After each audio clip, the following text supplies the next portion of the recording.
Now, how many of you know about the object in Greenland? A couple of you, okay.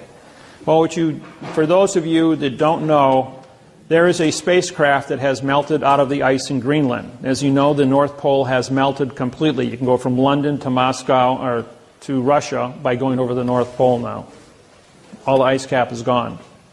The last place that has ice on it was Greenland. Greenland had a 18,000-foot ice cap on it. Well, the spacecraft that is anchored in the center of Greenland created the last ice age 50,000 years ago. It's a weather machine. It's 55 miles wide, 300 miles long, and 2 miles high. The people that lived in it were called the Mois.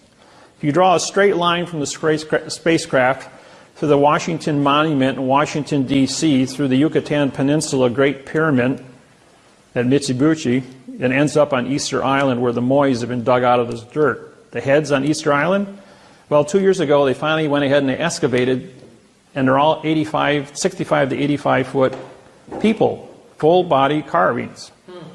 And these were the people that lived in the spacecraft that was uncovered that's melting out of the ice in Greenland.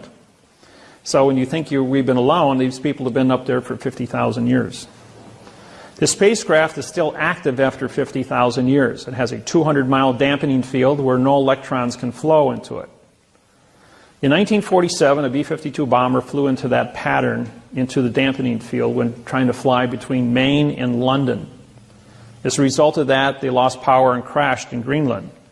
As they sent in rescue B-52 bombers to rescue them, they hit that same dampening field, but they veered off. They just ricocheted off of it. And by testing, trying to get to these guys, they were able to bring a circumference and find out that there was an object 200 miles to the center of this field. On the southwest corner of Greenland, there is a small community. It's the only community on the island of Greenland.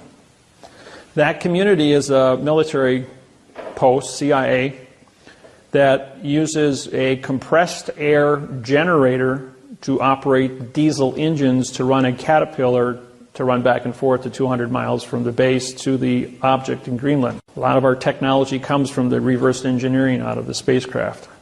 It is still functional and is still in operation. So it's pretty important what this thing is. All the nations worldwide are up there with the United Nations, and they're all acting, working together.